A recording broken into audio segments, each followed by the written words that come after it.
voilà, je suis escorté par la police pour aller récupérer les motos. Récupérer la moto de Ben. Il y a des jours comme ça, des jours où c'est pas ton jour.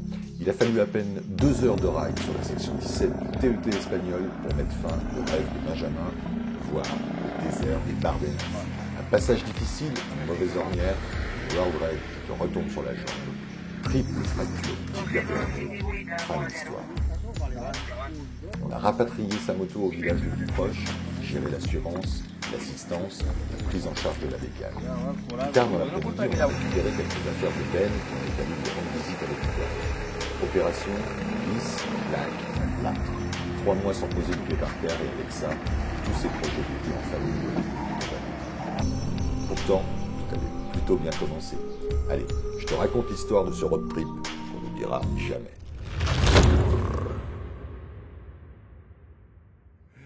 Alors c'est le réveil du premier matin. On est en train de plier le camp pour prendre la direction de la section 17 du TET espagnol, direction Andorre. Levé 6h30 avec Valentin et sa Ténéré extrême. Benjamin qui est en train de plier sa tente là-bas avec sa World Raid. On a Nico avec sa 701 et bah, il peut pas charger grand chose sur ses bagages, dans ses bagages. Très petite contenance, donc pas de réchaud, rien, il compte sur les autres. Et puis la Ténéré extrême et la tente à moitié démontée. On va partir dans une quarantaine de minutes. Alors une semaine de ride sur ce TET espagnol. Et bien là on va rejoindre Andorre. Alors on a un peu de route, hein. On va rejoindre Andorre. Alors je ne sais pas, ils sont passés par là. Je roule avec Benjamin, Valentin et Nicolas. Et on est à peine échauffé et je vois déjà que ça met un petit peu de gaz.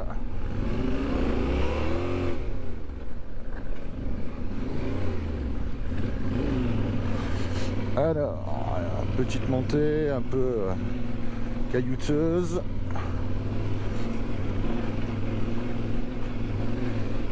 Oh là, je me fais balader un peu, on est chargé comme des mules, puisqu'on est en autonomie pour une semaine. Donc je vais y aller à mon rythme, les gars sont partis devant. Ouais, ça a été bien raviné par ici. Ah, ça commence assez fort quand même, hein. C'est pas de tout repos par ici.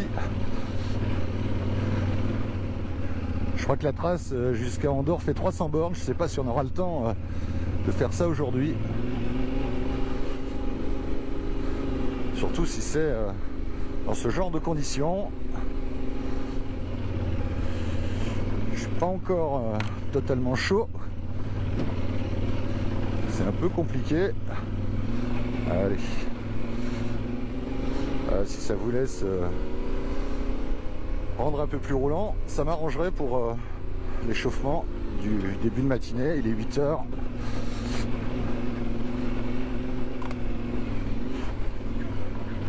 Pas mal de caillasse hein, quand même, du rocher sur une base de sable. Bon ben un échauffement plutôt copieux. On est arrivé en haut, je ne sais pas ce que va donner la descente, mais je suis pas sûr que le terrain soit vraiment différent dans la descente. On va voir ça tranquillement. En tout cas, ça réchauffe. Alors on vient de faire un passage extrêmement compliqué, j'ai pas pris le temps de le filmer. Descente très caillouteuse, hein, quasiment dans ce que j'ai fait de plus difficile depuis que je roule en TT. Beaucoup d'ornières, beaucoup de cailloux. On a même fait un passage à l'arrêt.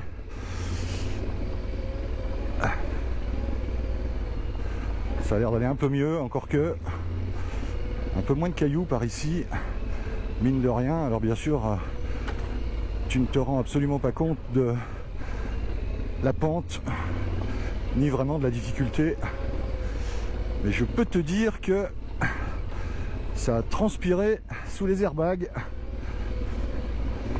Alors les 300 bornes, là ça fait une grosse demi-heure qu'on est parti et on a fait 6 km à peine.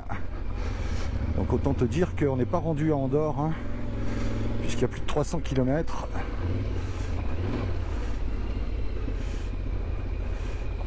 Pas mal de marches assez importantes. Ah, mais c'est quand même un peu plus facile ici. Encore que, ouais, c'est quand même plus facile, un peu moins de dénivelé, un peu moins raviné par ici.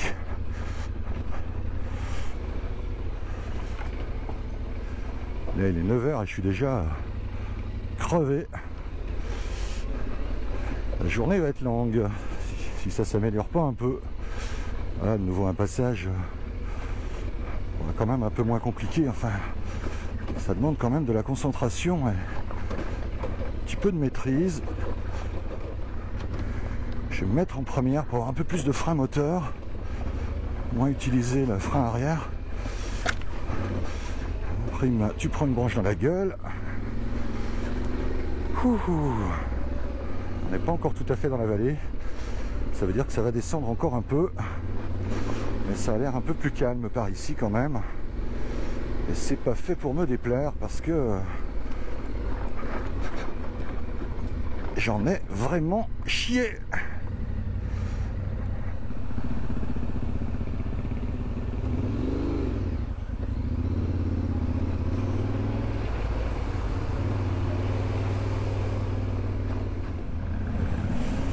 Le tête espagnol, hein, c'est pas seulement de la piste, c'est aussi des passages dans des petits villages étroits, pittoresques. Et nous voilà repartis sur les chemins, sur cette section 17 du TET espagnol, matin du deuxième jour. Alors j'y vais tranquille, je suis un peu froid, les gars ils sont chauds comme la braise devant. Piste un peu caillouteuse, mais très bien. On est dans un parc naturel dont je ne saurais te dire le nom. Alors on se dirige vers Andorre. Il nous reste à peu près 150 km de trace pour parvenir jusqu'à la Principauté, un endroit où je n'ai jamais mis les pieds, donc ça va être sympa d'arriver là-bas. Alors semble-t-il que la trace du TET à Andorre n'est que routière, mais on va quand même se la faire. Enfin, c'est en tout cas ce qui est prévu. On avait prévu d'y arriver hier soir. Et vu les péripéties qu'on a eues hier, hein, avec l'accident de Benjamin, eh bien, ça n'a pas été possible. Là, ça commence à casser un peu par ici. Essayer de trouver des endroits corrects pour mettre ses roues. Et voilà, nous venons de dépasser la station de ski de la Molina et nous retrouvons après une longue portion routière, mais une route très sympa, une route de montagne, un col. Nous retrouvons du chemin. Et ça, c'est plutôt cool. Dans la forêt, et je pense qu'on va descendre là, parce qu'on était monté assez haut. Petite pause pour changer la batterie de GoPro, parce que je veux absolument te faire profiter de ce petit tronçon. Vraiment très très chouette dans les pins, avec une piste super agréable.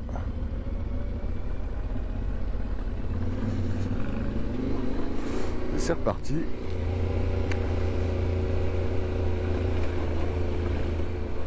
Vraiment très très sympa. Comme tu peux l'apprécier. Alors, ça descend pas mal. Toujours avec Nicolas et Valentin. Nicolas sur sa 701 et Valentin sur sa Ténéré extrême, comme moi. Nous sommes en haut du col de Taltande, je sais pas comment on dit, Taltandé. J'ai pas fait espagnol deuxième langue, j'ai fait allemand, donc ça m'aide pas beaucoup là dans ce road trip, et on reprend de la piste, de la petite piste, dans des paysages vraiment sympas, on voit pas un chat.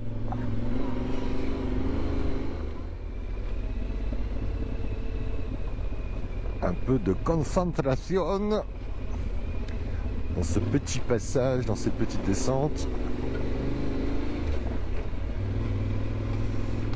Il y a eu des orages, donc il reste un peu des flaques un peu partout, par ici. Ils ont rajouté des cailloux pour essayer d'améliorer le chemin, mais une technique assez peu concluante. Alors, je ne sais pas jusqu'où on va aller, mais il va sans doute falloir monter jusqu'en haut de la montagne. Et ça s'annonce pas si simple.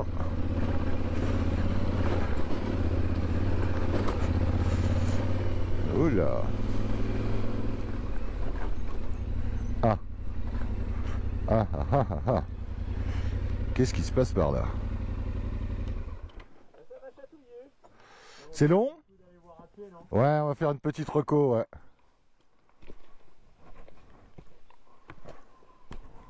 Ah putain.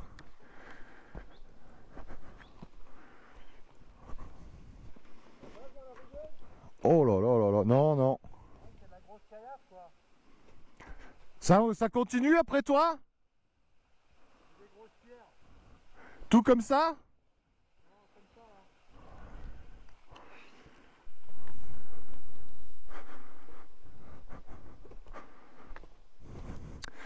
Bon, moi je vais sans doute renoncer, quitte à faire un grand détour, parce que ça sera un grand détour. Peut-être tout repartir en arrière. Mais je vais les abandonner s'il faut, parce que là, moi je passe pas. Bon, bah du coup on a décidé de faire demi-tour tous ensemble. Moi j'ai dit que je passais pas, et la sagesse l'a emporté chez mes collègues. On a encore beaucoup de chemin à faire, donc on va assurer le coup. Parce que c'est vraiment très très tendu, donc c'est juste après le col là. Et donc on va chanter, ça va nous faire quand même une bonne rallonge. Mais je pense que c'est sage. Alors il nous reste une cinquantaine de kilomètres à peu près sur cette 17. Ce qu'on peut déjà dire, c'est qu'on a dû faire pas mal de routes. Et là on a retrouvé une piste qui est pas si simple. Elle est assez ravinée, pas mal de cailloux, du sable.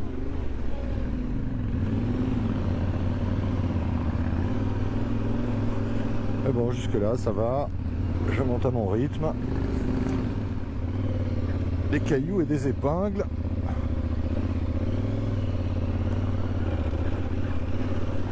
Un peu juste en deuxième.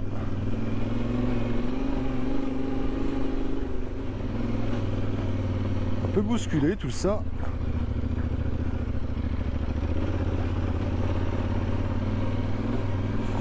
Merci à Valentin qui doit s'arrêter régulièrement pour m'attendre, pour être sûr que je suis.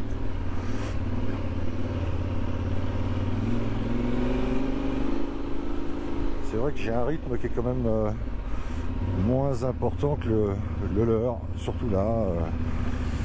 On vient de passer la pause déjeuner, c'est l'heure de ma sieste habituellement. Donc, je suis pas dans une grosse énergie, mais je grimpe à mon rythme. On arrive sur un petit village là, semble-t-il, tout en pierre. Je sais pas ce qu'on fait quand on habite ici. Il y a semble-t-il, des cultures en terrasse.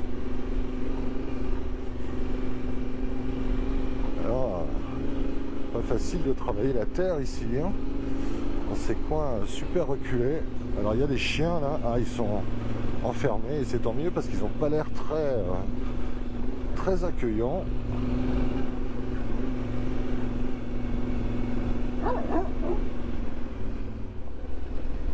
Magnifique village très atypique ici, avec ces tuiles noires, ces ardoises noires, semble-t-il. Et on arrive sur ce village après un long parcours, après un long tronçon off-road très sympa.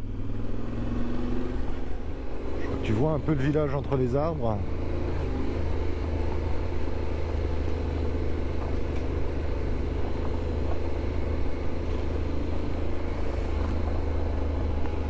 Bonjour.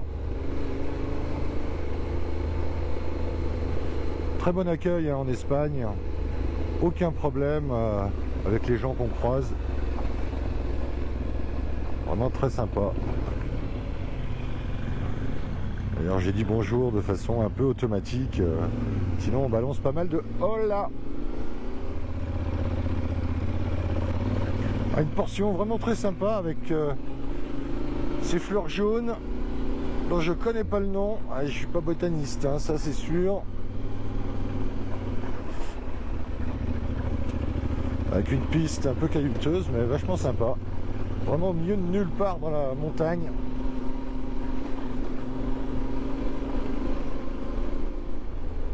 On est vraiment seul au monde ici, bien loin de toute âme qui vive.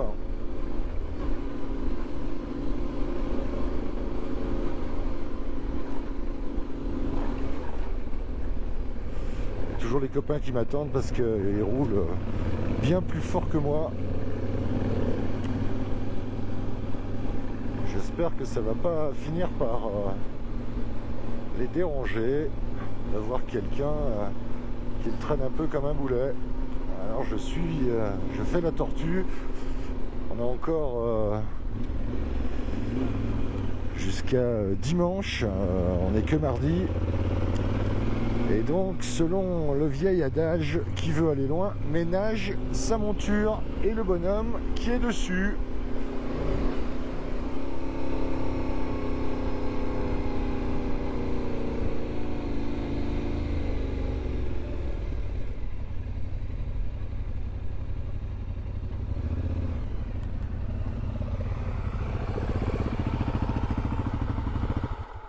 C'est un endroit parfait pour poser le camp.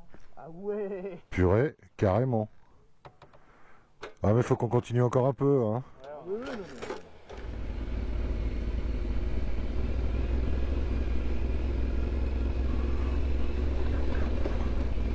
Ouais, on a quitté la piste quelques instants pour arriver sur un plateau à 2000 mètres à la frontière entre l'Andorre et l'Espagne. Magnifique endroit.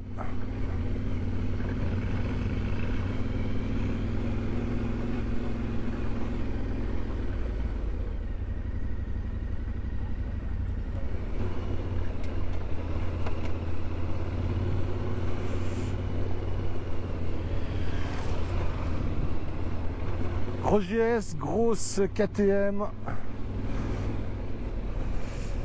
C'est les premiers motards qu'on croise. On en a vu 3 tout à l'heure qui étaient arrêtés. C'est les premiers motards qu'on croise et il faut arriver à la fin de cette trace 17 côté Andorre. Et là on descend justement, on a 1000 mètres de dénivelé à faire là. On va descendre de 2000 à 1000.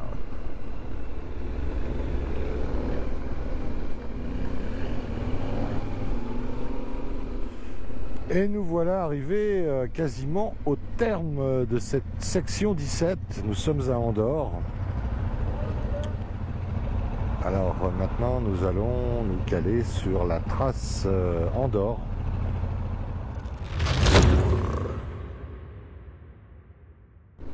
Douane, je ne sais pas s'il y a des contrôles. J'imagine que l'Andorre fait aussi partie de Schengen.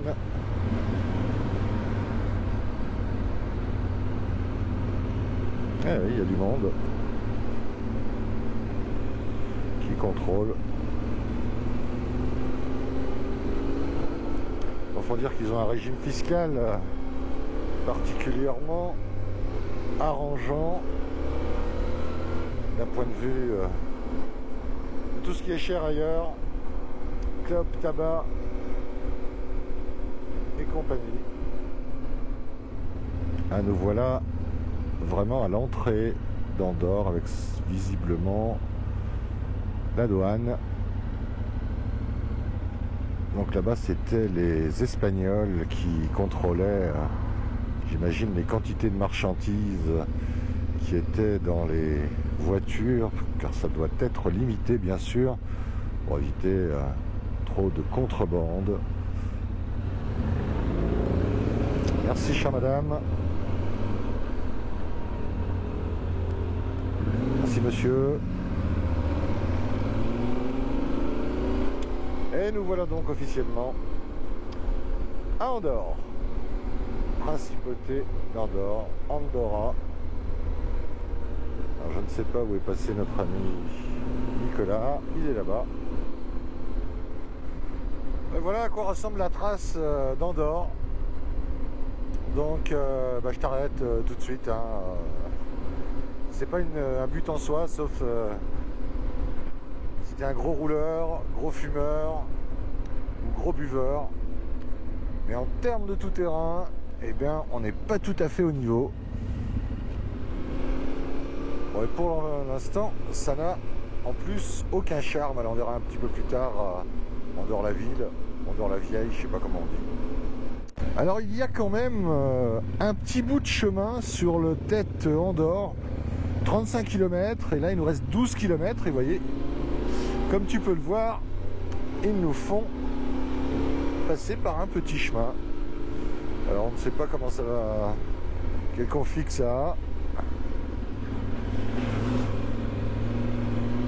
On sent qu'il y a eu des orages, parce qu'il y a quand même pas mal de flaques assez profondes finalement. Alors j'essaye de les éviter un peu pour pas que mes bottes soient trempées, parce que je n'ai toujours pas changé mes bottes. Je n'arrive pas à trouver des bottes étanches qui me conviennent. J'ai essayé des CD, j'ai essayé les Tech 7 Drystar. Alors les tailles sont vraiment très étroites en largeur, et ben ça me convient pas. Donc là je suis un peu emmerdé, parce que quand je mouille mes bottes, après j'ai les pieds qui pourrissent littéralement à l'intérieur. C'est vraiment pas des bottes respirantes, c'est des formats enduro. Je sais pas exactement leur nom. Alors, elles sont pas très chères, mais elles sont bien protectrices, puisque j'ai déjà pu les tester avec la moto qui me tombe dessus, mais assez peu confortable et surtout pas étanche, et pas plus que respirante. Encore sur le tête Andorre, et on vient de faire une bonne portion de chemin.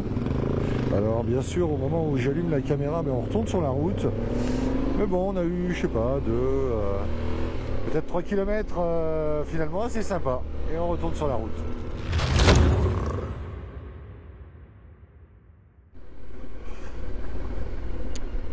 Voilà, après Andorre, on reprend le TET. Alors là j'ai pas chargé la trace, je suis simplement. Et là on a une grande piste en descente, on va descendre de plus de 2000 mètres de 2000 mètres à peu près, jusqu'à 1000 mètres, jusqu'au premier village. On va essayer de trouver quelque chose pour dormir.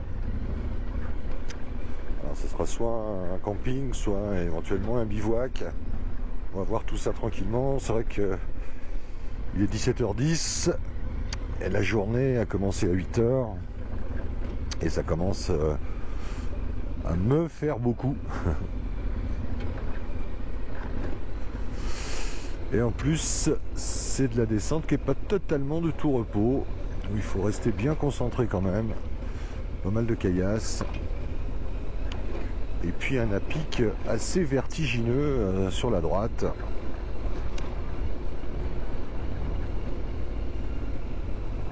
Mais des paysages absolument somptueux.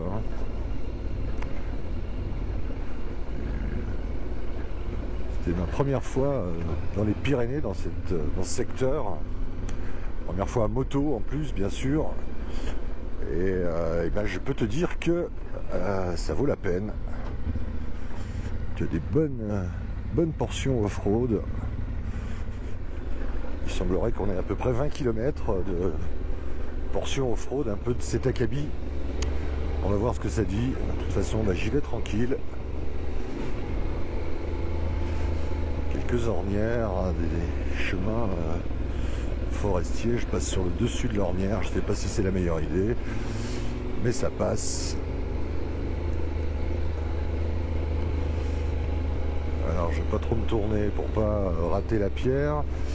Mais là, au prochain virage, tu auras sans doute une idée du panorama qu'on est en train de voir.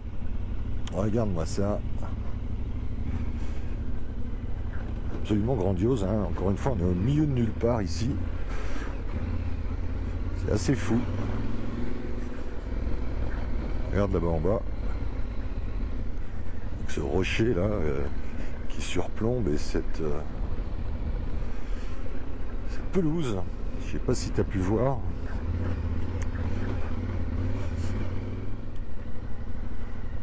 Alors on est toujours sur cette descente assez longue et toujours un panorama superbe avec une petite rivière là qui coule au fond de la vallée. Je sais pas si tu pourras la voir.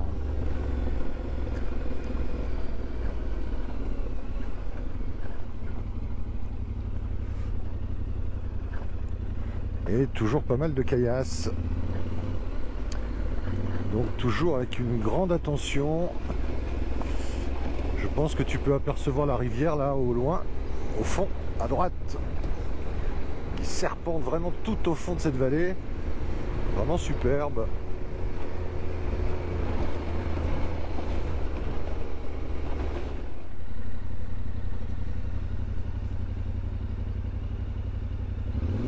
Ah, on a un gué à passer là, un gué assez sérieux, visiblement.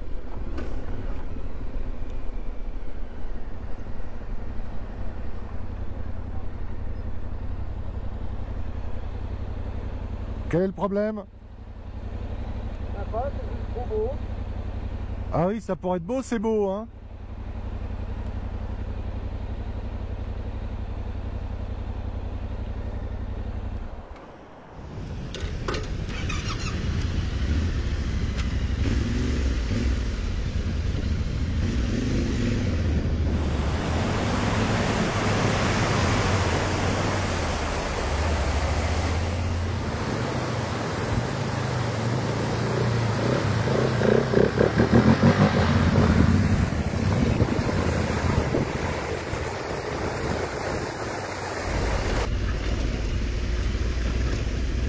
Des endroits qui sortent d'un autre temps. C'est assez exceptionnel. On a en plus une belle lumière. On a l'impression que c'est un village totalement abandonné, hein. Pas âme qui vit là, un véhicule là-bas. Ah si, cette maison est entretenue. Mais la plupart de ces maisons semble-t-il à l'abandon. C'est des maisons en pierre traditionnelles qui sont absolument magnifique, un peu perdu quand même. Et ben voilà, matin du 3e jour, il est seulement 10 h, mais on a essuyé un très gros orage vers 7 h du matin, juste au moment où, juste après cette levée. Donc on a dû patienter un peu dans nos tentes, et puis en pliant mes affaires, et bien début de limbago, petit éclair dans le bas du dos, et bon voilà. Donc je suis seul, j'ai abandonné les copains qui eux vont faire, on est sur le TET 15 et donc moi je vais continuer par la route histoire de voir ce que ça dit, si je peux continuer, si je peux aller faire du off-road, mais je voudrais pas finir la semaine, donc je voudrais pas m'arrêter avant la fin de la semaine, donc j'ai préféré jouer la prudence. On s'est donné un point de rendez-vous et moi je passe par la route. Il paraît que la section off-road qu'ils allaient utiliser était de 30 km, une belle section visiblement qui va être un peu grasse avec les gros orages qu'on a eu tout à l'heure. Mais bon voilà, moi je joue la prudence et je passe par la route, ce qui est quand même beaucoup moins sexy.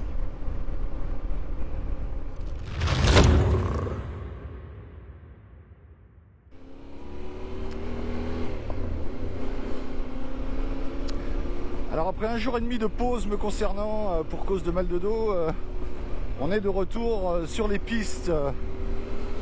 Et nous terminons là la section 14 du TET espagnol et nous nous dirigeons vers les Bardenas que nous devrions atteindre dans une petite heure peut-être. Alors j'y vais quand même tranquille parce que mon dos est quand même un peu convalescent. Et puis je voudrais pas, étant donné que les Bardenas c'était le but de ce voyage, eh bien je ne voudrais pas être obligé de m'en passer, d'avoir fait tout ça pour rien. Et là on est sur donc toute la section 14 hein, par un début avec quelques passages techniques m'ont dit Nicolas et Valentin. C'est de la piste très roulante où ils ont pu taper des vitesses parfois supérieures à 100 km/h. En plaine, plat, de la piste en gravier un peu comme celle-là, mais je vais bien me garder, vu ma forme, d'aller tenter des vitesses importantes. Là voilà, on est vraiment dans la plaine. Ah là, Valentin lui, il est au taquet là, il a vu une grande ligne droite et il a mis du gaz. Moi je suis autour de 70 km/h et ça me suffit largement. Pour le moment.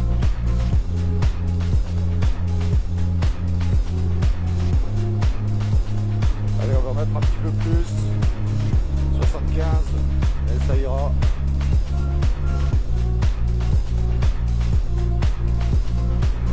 Vraiment économiser mon dos.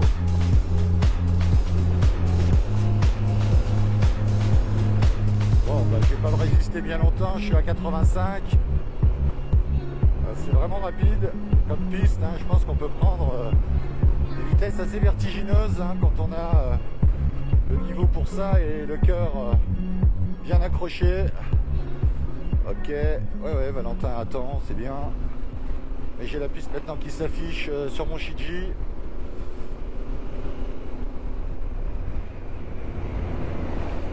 Ah ouais, ça va quand même beaucoup mieux avec le dos. Bon, faut dire que je suis bourré de cachetons.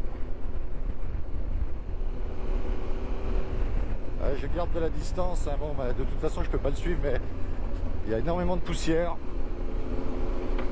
On a retrouvé le soleil, un soleil assez franc. Après un début de semaine quand même assez mitigé, humide.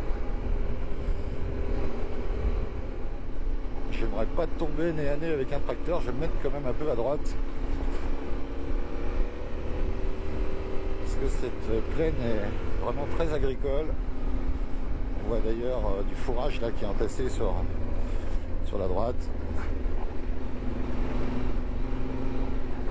Et là c'est sablonneux. J'ai la moto qui part un peu. Allez.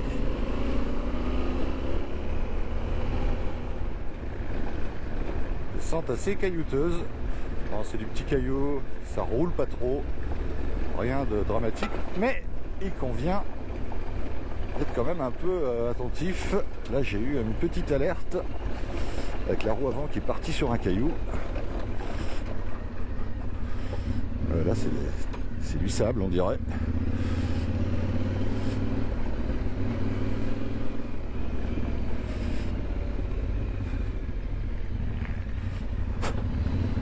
C'était la mauvaise idée de prendre l'ornière. Je sais pas pourquoi je l'ai suivi et que je suis pas allé à l'eau. Je pense que je serais mieux passé. Enfin, elle n'était pas très visible cette petite ornière dans l'herbe.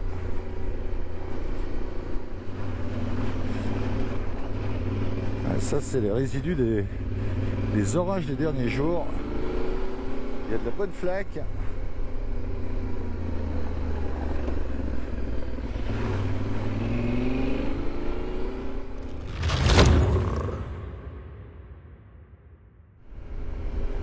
C'est parti sur les premiers hectomètres de ce parc naturel des Bardenas et on va bouffer de la poussière pendant pas mal de kilomètres avec Valentin qui est devant.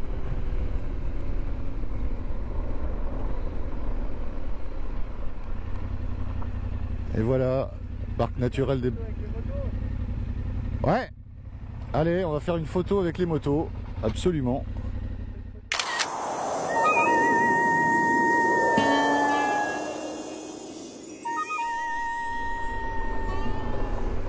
Et bien, les paysages commencent à devenir désertiques.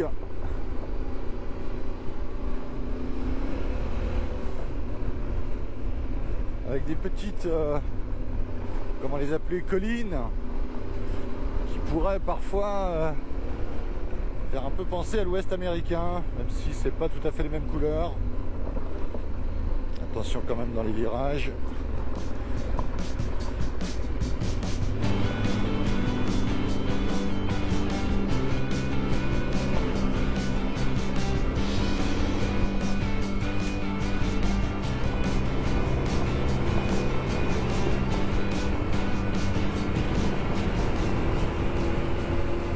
On atteint des vitesses assez importantes, au-delà de 80 km/h sur ces pistes en gravier. Je sais pas si tu m'entends très bien d'ailleurs. Je sais que ça fait des interférences à grande vitesse, d'autant que j'ai la visière ouverte. Waouh, assez grandiose par ici.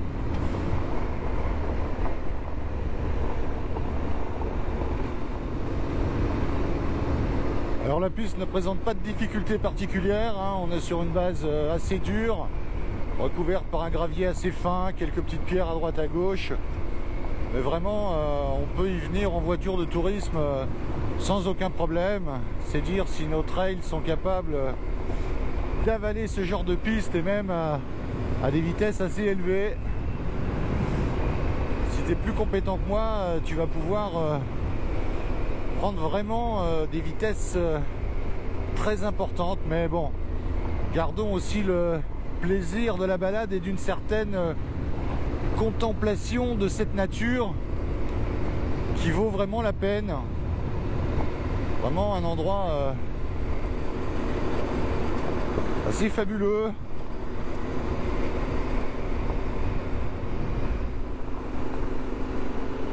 Oh, regarde-moi ça. Absolument superbe.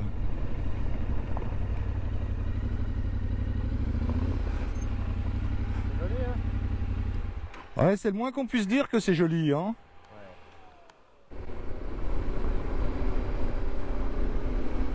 Ouais, comme tu le vois, tu peux arriver ici avec ta Clio ou je ne sais quoi. Non, c'est peut-être pas une Clio, j'en sais rien.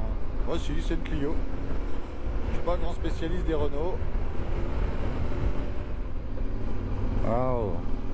À chaque virage, on tombe sur un panorama un peu différent.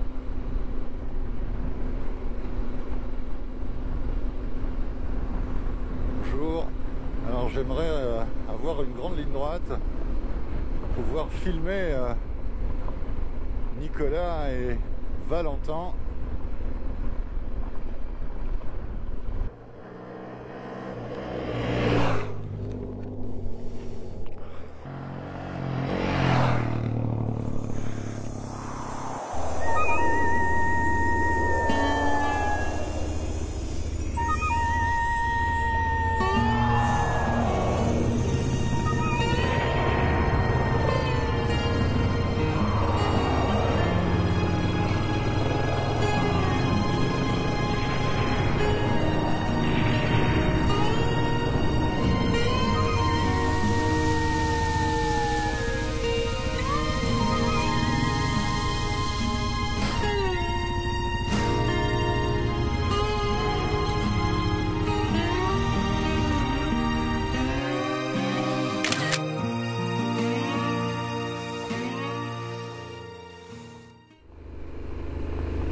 Oh là là, toujours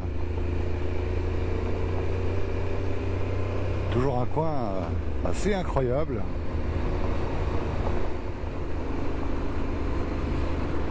Oh là là, incroyable ici là. Je sais pas si tu vois, je vais m'arrêter une seconde parce que ça vaut le coup de caler tout ça sur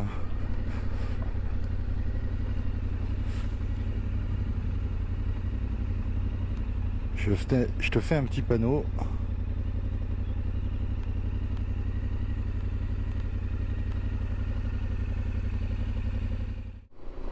Alors c'est vraiment un des endroits en Europe qui est un paradis pour les treillistes. C'est même une case à cocher. Et bien ça y est, je suis en train de cocher cette case et je fais ça avec un plaisir non dissimulé. On croise quelques voitures, mais vraiment pas grand monde, hein. On est jeudi aujourd'hui, il est 17h47. On a la piste pour nous.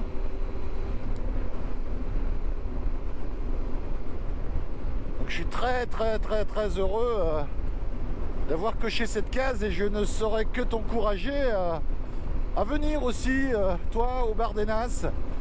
Tu peux y venir quel que soit ton niveau. Et ça, c'est plutôt sympa, c'est très accessible. Donc il ne faut absolument pas hésiter à faire ce voyage. C'est absolument fabuleux.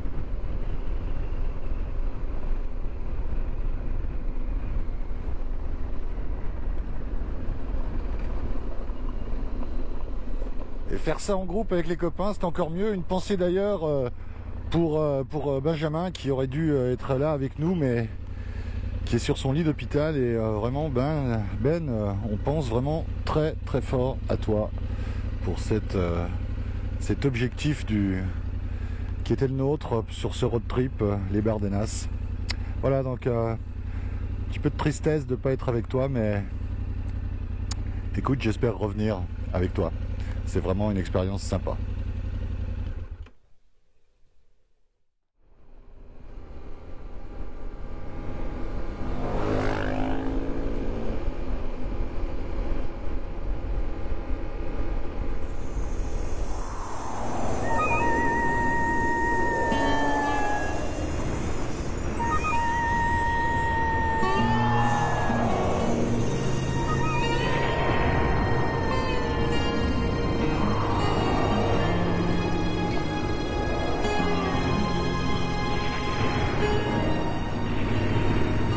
Il y en a plein les yeux, à la fois de la poussière, mais aussi des paysages de droite, de gauche. Les Bars des Nasses, pour résumer, t'en prends plein les yeux. Ah, moi ça c'est assez célèbre. On va s'arrêter pour faire la traditionnelle photo. D'ailleurs, on n'est pas les seuls, comme tu peux le voir.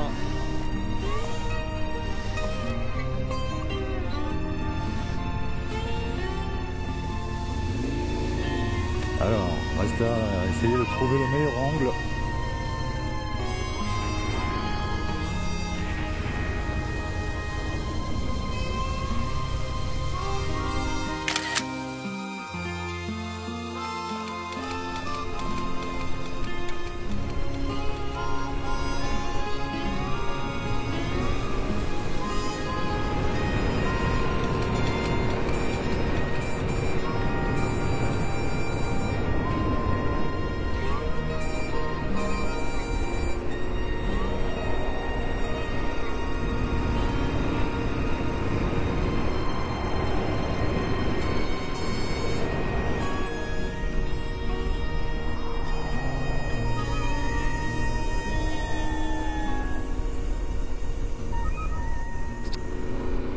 Terrain d'entraînement militaire, donc il y a toute une zone qui est interdite.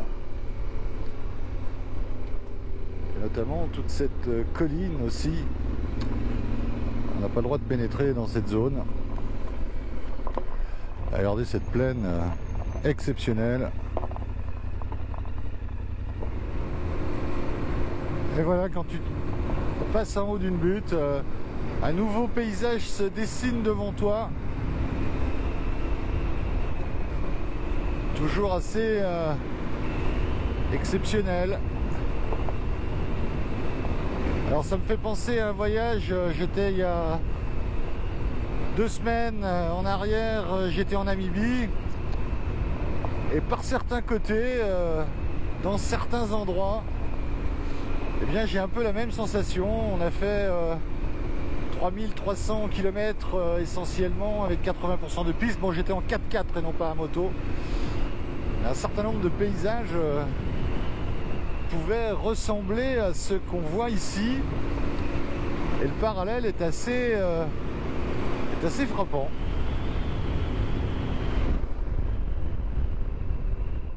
Alors on a pris un peu les chemins de traverse pour parvenir jusqu'à ce lac qui n'est pas sur la trace.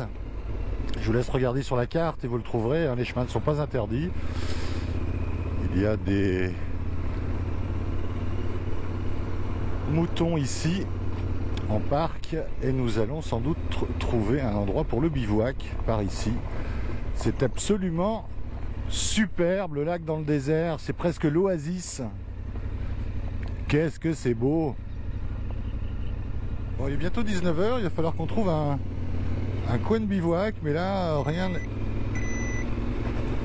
rien n'est vraiment adapté. Et puis peut-être qu'il faudrait quand même pas être trop près de ce lac. On a un peu peur que les moustiques soient sortis.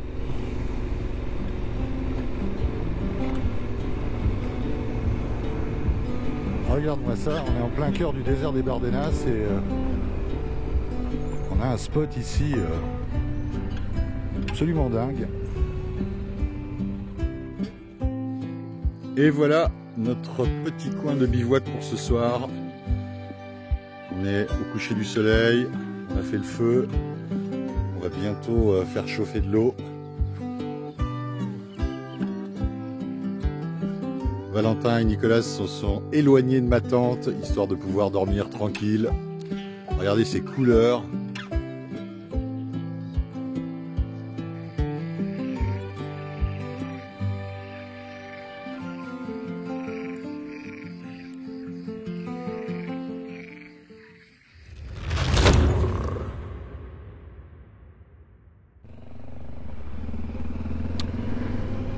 Et voilà, nous voilà repartis, on est vendredi matin, il est 8 h 30. On a passé une bonne nuit au bord du lac. On va faire le tour du lac, c'est-à-dire que là on s'est éloigné des pistes classiques du TET des Bardenas. Eh bien je peux te dire qu'on a bien fait parce que on a vraiment trouvé un spot, comme tu l'as vu, qui était vraiment au top. Donc là on fait le tour, on revient pas en arrière, on fait le tour du lac. Et on va reprendre la piste du TET. Alors je suis toujours un peu en délicatesse avec mon dos. Il faut que ça s'échauffe un peu. Surtout que là le chemin est un peu moins carrossable que la piste officielle des Bardenas.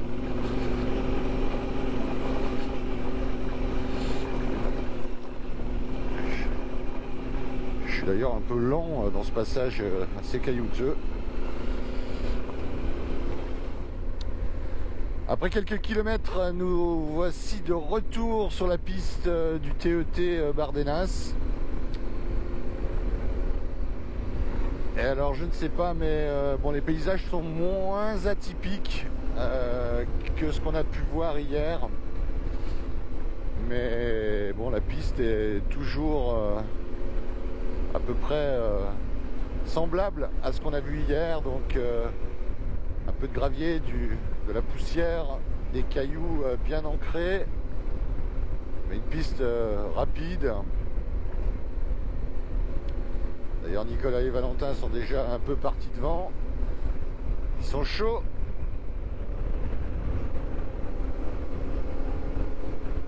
Valentin il est au taquet, hein, il est autour de 120, 130.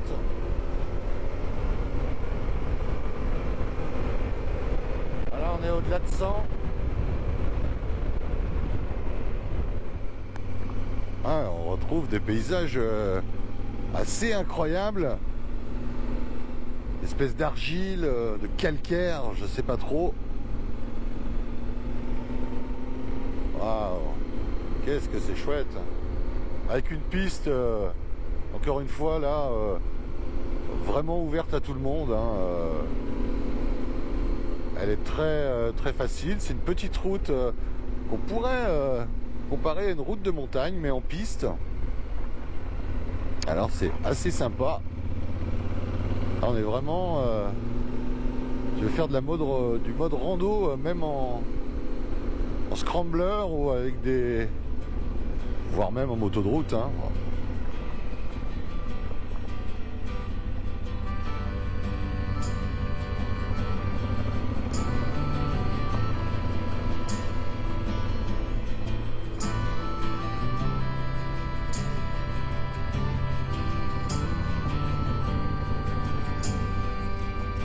Je m'arrête une seconde pour se faire un petit panneau.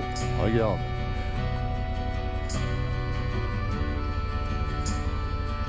À la fois de la verdure, à la fois un univers très sec. Vraiment très très sympa.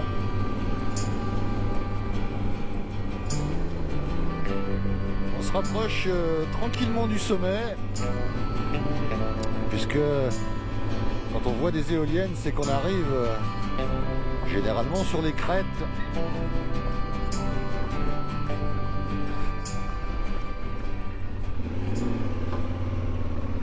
J'ai pas tout à fait la mobilité nécessaire à cause des douleurs au dos, et là la piste est de plus en plus bousculée et pour tout dire c'est un peu compliqué, je souffre un peu.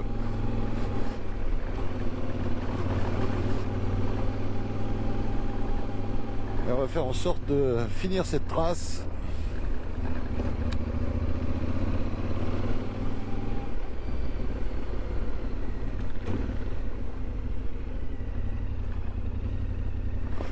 Ouais, on est plus sur les pistes.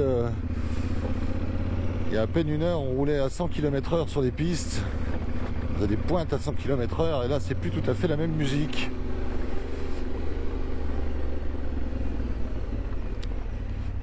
Un chemin assez raviné.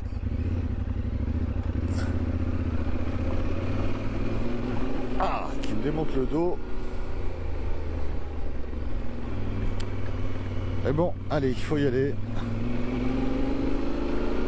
Et on y va.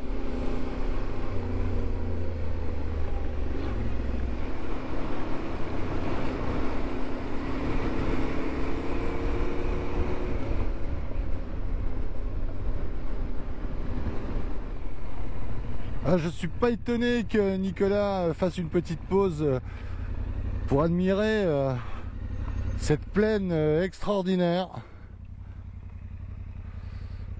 Je te fais le petit panneau.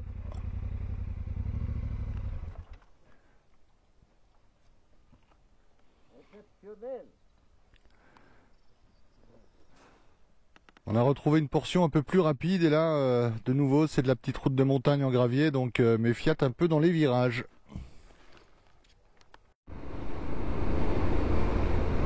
Alors les Espagnols sont les rois des énergies renouvelables, hein. À outrance même, là c'est le deuxième champ de panneaux solaires qu'on voit. Il y a des éoliennes dans tous les coins, t'en vois peut-être là-bas au fond.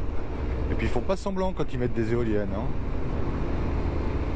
C'est du gros matos. On croise aussi énormément d'élevage ici dans cette zone agricole. On croise beaucoup d'élevage de porcs qui dégagent une odeur assez caractéristique.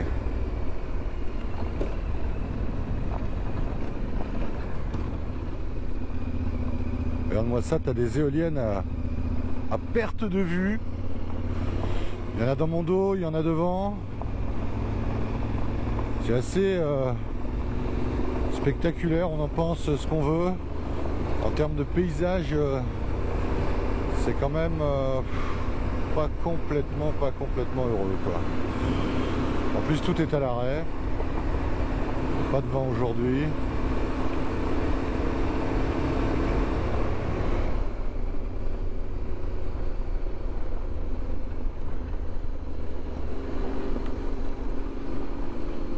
Passer entre deux rangées d'éoliennes quasiment.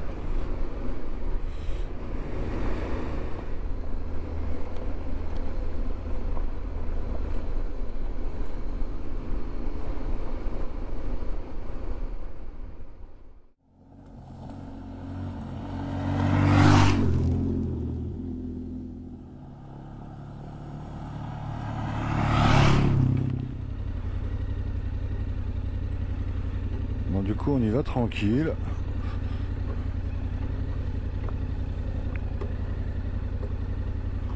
Bon, ça devrait faire, j'espère. Ouais.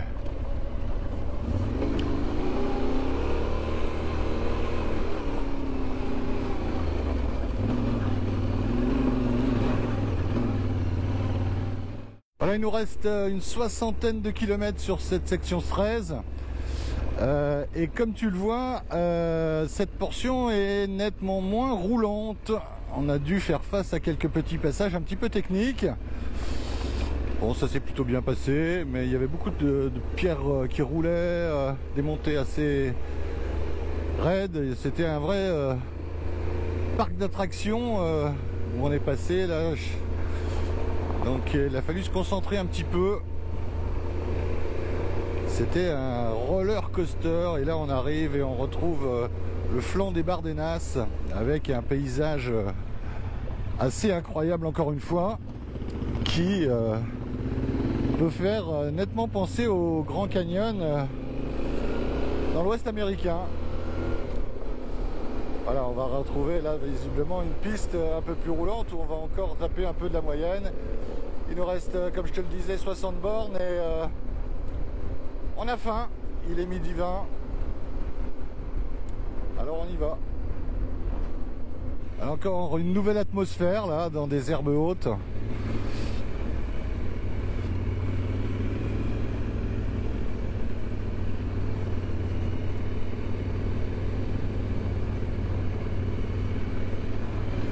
Vraiment ce off-road trip aura été extrêmement varié.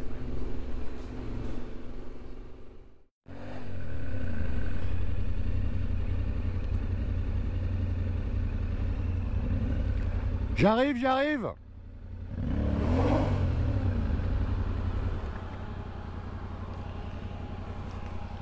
Alors, ça passe pas là. Je vais pas le pousser, je vais le tirer plutôt. Je vais te tirer. Pardon? Il y a un peu de boue. Il y a un peu, ouais. Je vais te tirer. Ok.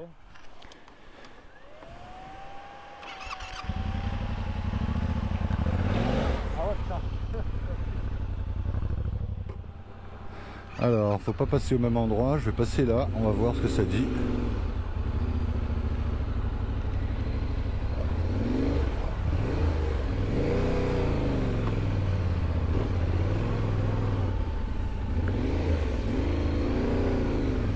Et ben, c'était le meilleur endroit pour pouvoir passer seul.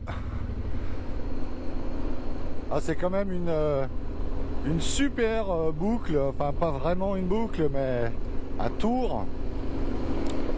Et bravo à ceux qui ont tracé, les linesmen, qui ont tracé ces pistes, ces traces. C'est vraiment du boulot extraordinaire, hein, puisque là on est à près d'une centaine de kilomètres qu'on a fait. On a dû faire 2 km de bitume à peine. Donc vraiment, merci à eux et félicitations. Alors il nous reste à peu près une vingtaine de kilomètres sur cette section 13 du TET, hein, c'est celle qui passe par les Bardenas. Et ça sera terminé pour notre virée off-road sur ce road trip. On a encore toute la route du retour à faire, mais on la fera par la route. Voilà, donc on va essayer de profiter de ces derniers kilomètres off-road, là en l'occurrence sur une piste roulante, et ça n'a pas été le cas tout le temps. Là c'est tout dernier kilomètre avec une piste qui, l'air de rien, était totalement défoncée, des ornières séchées, assez compliqué à négocier. C'est sûr que ça change avec ce qu'on a là tout de suite.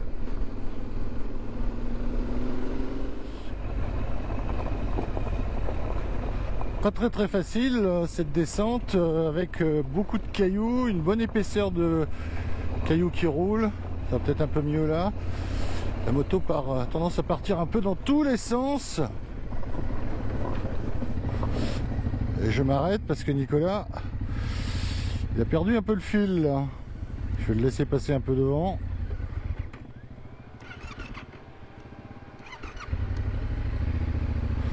J'ai perdu un peu de vitesse. Ah, c'est pas simple. Bon, ça se termine là. On est sur vraiment la fin de la trace. Et ce petit passage nous a remobilisé un peu après le repas de midi qui était un peu copieux.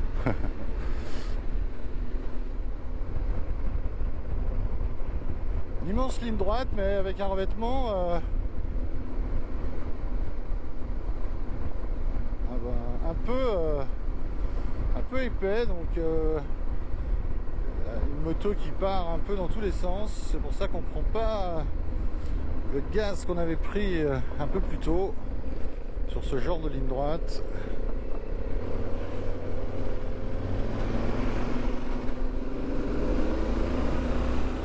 Ça a l'air mieux ici.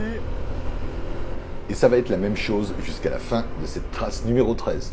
Comme tu t'en doutes, si tu as regardé la vidéo, l'expérience a été incroyable. Technique parfois, roulante la plupart du temps, je ne saurais que te conseiller de t'embarquer sur cette transpyrénéenne espagnole d'est en ouest qui a vraiment tenu toutes ses promesses. Tu trouveras d'ailleurs les fichiers GPX de notre parcours dans la description de la vidéo. Une fois sortis des Bardenas, nous avons repris la route direction Bayonne pour passer une journée de repos dans la maison des parents de Nicolas avant de faire le voyage du retour en Haute-Savoie. Un retour que Benjamin fera en ambulance. J'espère que ce film t'aura intéressé et je te dis à la prochaine pour de nouvelles aventures sur la chaîne.